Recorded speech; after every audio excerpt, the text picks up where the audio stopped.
Capítulo quinto. Escribe Periquillo su entrada al curso de artes, lo que aprendió, su acto general, su grado y otras curiosidades que sabrá el que las quisiere saber. Acabé mi gramática, como os dije, y entré al máximo y más antiguo colegio de San Ildefonso a estudiar filosofía, bajo la dirección del doctor don Manuel Sánchez y Gómez, que hoy vive para ejemplar de sus discípulos. Aún no se acostumbraba en aquel ilustre colegio, seminario de doctos y ornamento en ciencias de su metrópoli. Aún no se acostumbraba. Digo, enseñar la filosofía moderna en todas sus partes. Todavía resonaban en sus aulas los ergos de Aristóteles. Aún se oía discutir sobre el ente de razón, las cualidades ocultas y la materia prima, y esta misma se definía con la explicación de la nada. Nec est quid, etc. Aún la física experimental no se mentaba en aquellos recintos, y los grandes nombres de Cartesio, Newton, Muschenbroek y otros eran poco conocidos en aquellas paredes que han depositado tantos ingenios célebres y únicos, como el de un Portillo.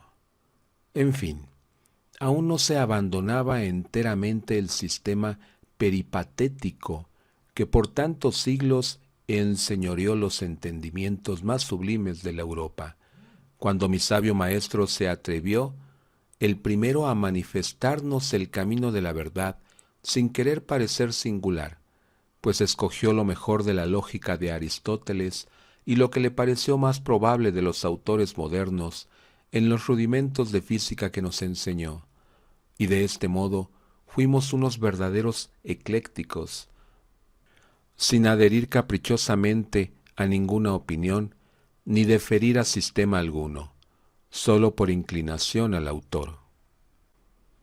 A pesar de este prudente método, todavía aprendimos bastantes despropósitos de aquellos que se han enseñado por costumbre y los que convenía quitar, según la razón y hace ver el ilustrísimo Feijoo en los discursos 10, 11 y 12 del tomo séptimo de Su Teatro Crítico.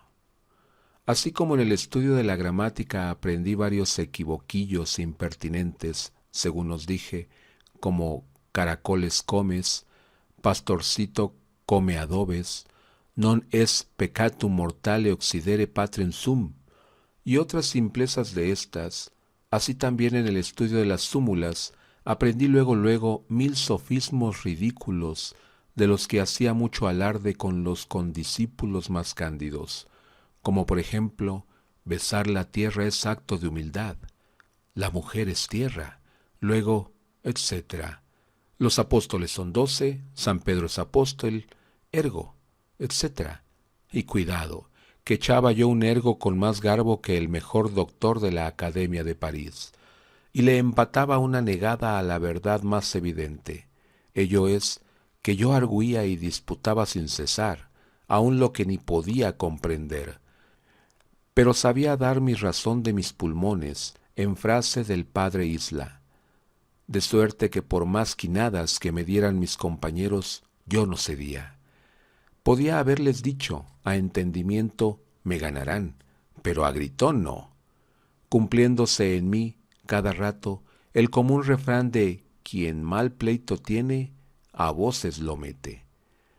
Pues qué tal sería yo de tenaz y tonto después que aprendí las reducciones, reduplicaciones, equipolencias y otras baratijas, especialmente ciertos desatinados versos que os he de escribir solamente porque veáis a lo que llegan los hombres por las letras. Leed y admirar. Bárbara, Celarent, Darí, Ferio, Baralipton, Celantes, Davitis, Fapesmo, Frisesomorum, Césare, Camestres, Festino, Baroco, Darapti, Fetaptón, Disamis, Datisi, Bocardo, Ferizón. ¿Qué tal? ¿No son estos versos estupendos? ¿No están más propios para adornar redomas de botica que para enseñar reglas sólidas y provechosas? Pues, hijos míos, yo percibí inmediatamente el fruto de su invención, porque desatinaba con igual libertad por bárbara que por ferizón, pues no producía más que barbaridades a cada palabra. Primero aprendí a hacer sofismas que a conocerlos y desvanecerlos.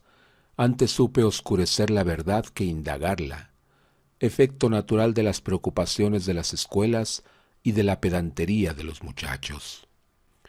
En medio de tanta baruanda de voces y terminajos exóticos, supe qué cosa eran silogismo, entimema, sorites y dilema.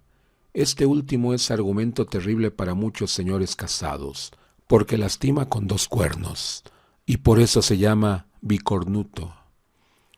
Para no cansaros, yo pasé mi curso de lógica con la misma velocidad que pasa un rayo por la atmósfera, sin dejarnos señal de su carrera, y así, después de disputar harto y seguido sobre las operaciones del entendimiento, sobre la lógica natural, artificial y utente, sobre su objeto formal y material, sobre los modos de saber, sobre si Adán perdió o no la ciencia por el pecado, cosa que no se le ha disputado al demonio, sobre si la lógica es ciencia o arte, y sobre 30,000 cosas de estas.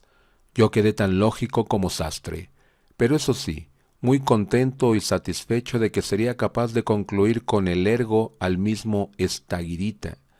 Ignoraba yo que por los frutos se conoce el árbol, y que según esto, lo mismo sería meterme a disputar en cualquier materia, que dar a conocer a todo el mundo mi insuficiencia. Con todo eso, yo estaba más hueco que un calabazo, y decía a boca llena que era lógico como casi todos mis condiscípulos.